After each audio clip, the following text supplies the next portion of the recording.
वंदे वंदे समस्त क्रांतिकारियों की, देश के वीर जवानों की, नन्हे मुन्ने बाल गोपालों की। बहुत सुंदर।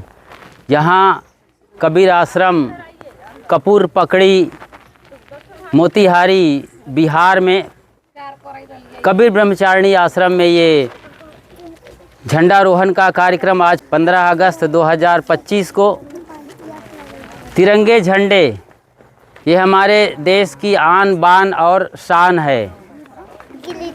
आज़ादी की लड़ाई में कोई 7 लाख क्रांतिकारियों ने अपनी शहादत दी है, अपने खून से इस धरती को सींचा है, तब जाके हम आज़ाद हुए हैं। वरना लगभग 700 साल की गुलामी झेल रहे थे, पहले मुग़लों की, फिर 200 बरस फिरंगियों की। आज इस आज़ादी की 78वीं सालगिरह मनाई जा रही है। अब आपको समझना है, हमको समझना है कि जो तिरंगे बच्चे लिए हैं हाथों में, तिरंगे बहुत अच्छे हैं, लेकिन तिरंगा केवल ऐसा थका हुआ 3 रंग का झंडा नहीं है जिसे कोई पहिया ढो रहा है। देखो इसमें पहिया भी है, ये चक्र है, ये अशोक चक्र, सम्राट अशोक का। तो यही पहिया इसको ढो रहा है 78 सालों से। थक गया है ये तिरंगा। अब इसको बिल्कुल थकने नहीं देना है, बल्कि मजबूत करना है।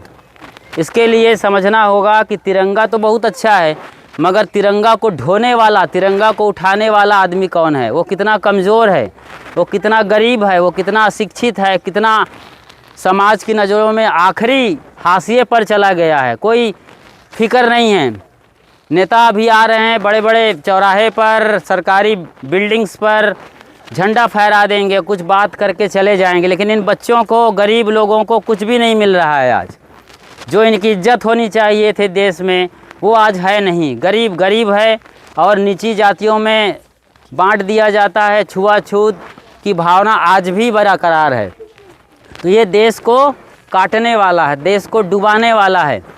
अंग्रेज या डच, फ्रेंच और पुर्तगालीज़ ये केवल यूं ही नहीं आ गए थे। हमारे देश में पहले भी धर्म के नाम पर छुआछूत और कर्मकांड का पाखंड चलता था। राजा आपस में लड़ते थे और बाहर के विदेशी राजाओं से साँठ गांठ रखते थे। इसी कारण से हमारे देश में बाहरी आक्रमणकारी आए, आक्रांता आए और हमें 700 साल तक लूटते रहे। हम सोने की चिड़िया थे, बर्बाद हो गए और कंगाल हो गए। अब आज़ाद हुए हैं। आज़ादी के बाद भी आज तरह तरह की बातें यहाँ सुनी जाती हैं। बड़ी जाति को बड़ा मुकाम पैसे वालों की सुनी जाती है। जो पैसा वाला नहीं है, गरीब है, उसका कोई लिखा पढ़ी नहीं होगी सरकारी दस्तावेज में, उनका कोई रिपोर्ट भी नहीं लिखा जाता है। ये देश है आज, जबकि यहाँ जनता के लिए, जनता के द्वारा शासन किया जाना चाहिए। यही हमारे देश की नीति है। संविधान की बातों को हम फॉलो नहीं कर पा रहे हैं। तो आज 15 अगस्त 2025 के अवसर पर मैं समस्त देशवासियों को, राजनेताओं को, अभिनेताओं को, नेताओं को, खिलाड़ियों को और हर फील्ड में जो हमारे देश के सर्वोच्च नागरिक हैं, कृषक जो मेहनत करते हैं, मजदूरी करते हैं, मजदूर, श्रमिक, इन सब को चाहिए कि अपने हक के लिए लड़ाई लड़ें। और जो बड़े लोग हैं, जिनके कंधों पर देश को चलाने का ज़िम्मा है, उन्हें चाहिए कि सब पर समान रीति और नीति से अपनी बात को रखना चाहिए। उनके साथ उनके अधिकार जो दिए हैं, मिले हैं, उनमें किसी तरीके का बंटवारा नहीं होना चाहिए। जाति के नाम पर, धर्म के नाम पर, पैसे के नाम पर और बड़े ओहदे के नाम पर। तो ये समझना है आज इस देश को, तब जाके हम वाकई में आज़ाद हैं। मतलब मैं बता रहा था कि कई तरीके से गुलामी आज भी बरकरार है हमारे देश में। हम अंग्रेज़ों से आज़ाद हो गए हैं, गोरे लोगों से, मगर आज हमारे देश के काले और भूरे लोग हमें गुलाम बना के रखे हैं। गरीब और गरीब हो रहा है, कमज़ोर और कमज़ोर हो रहा है, मज़दूर और मज़दूर हो रहा है, मर जा रहा है, मिट्टी में मिल जा रहा है। लेकिन जो पैसे वाले हैं उनको प्रमोट किया जा रहा है, पैसे दिया जा रहा है और गरीबों को लूटा जा रहा है, उन्हें चूसा जा रहा है। तो ये ना हो।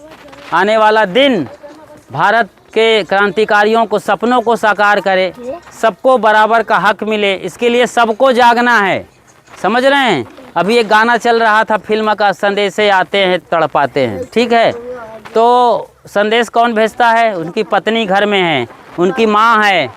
आज ज़रूरत है कि उनकी पत्नी को भी बॉर्डर पर आना है। आप जैसे जो बच्चियां हैं, लड़कियां, स्कूल के स्टूडेंट्स, सबको बॉर्डर पे जाना है, लड़ाई करना है। अभी ऑपरेशन सिंदूर हुआ तो कर्नल सोफिया कुरैशी आई थी, कर्नल सोफिया कुरैशी, उन्होंने लड़ाई लड़ा पाकिस्तान के साथ, टैंक चलाती हैं वो।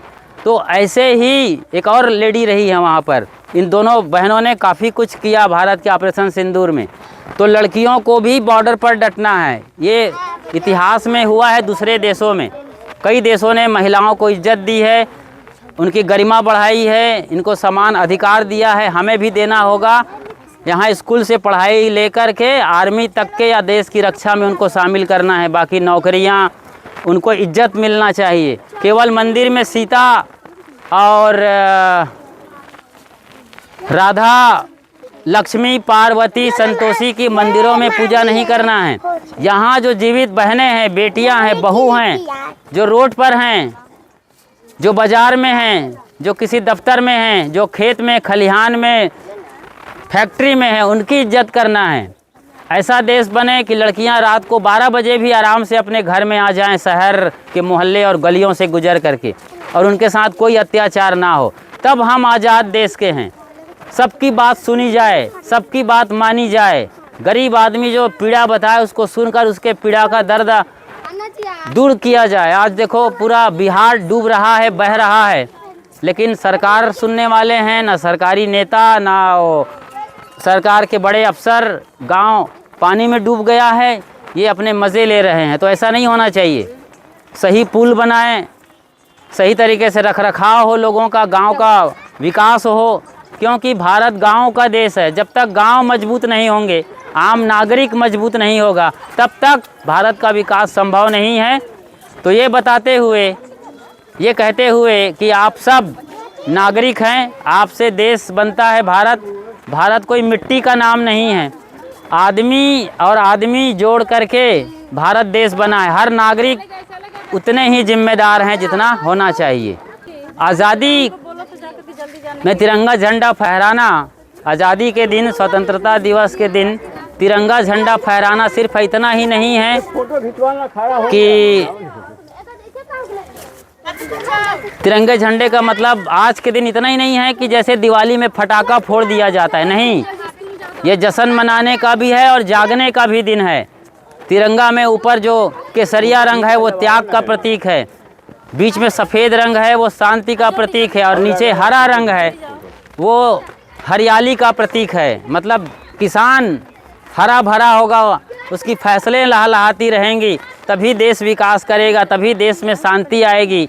और त्याग के बल पर चल करके पूरा देश फिर से विश्व गुरु बनेगा। त्याग वो तपस्या है जो हर किसी आदमी के भीतर की पूरी संभावना को, पॉसिबिलिटी और पोटेंसी को जगा देता है, उठा के लाता है। हर आदमी कर्मठ होगा, हर आदमी मौका आने पर उठाएगा बंदूक, राइफल और मशीन गन, तब हम बराबर अक्षुण्ण और आज़ाद रहेंगे। हमारा देश धर्म, मत, मज़हब और परंपराओं का देश है।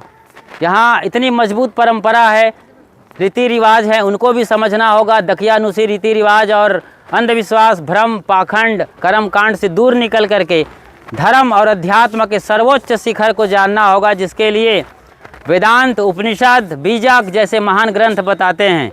तब जाके हम फिर से विश्व गुरु होंगे और फिर से हमारा परचम पूरी दुनिया में लहराएगा। टेक्नोलॉजी के से लेकर के यहाँ हर फील्ड में हमें सजग होना होगा, जागना होगा, और तब जा कर के हम सदैव आज़ाद रहेंगे, आज़ाद हैं और आज़ाद रहेंगे। बोलिए भारत माता की, सदगुरु कबीर साहेब की, सदगुरु अभिलाष साहेब की, साध्वी बहनों की, कबीर ब्रह्मचारिणी आश्रम की, साहेब बंदगी, साहेब साहेब साहेब। अच्छा, ना गुरु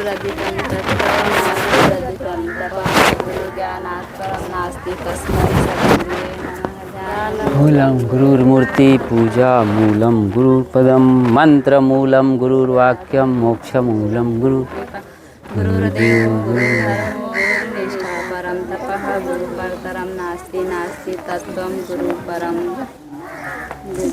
इधर दे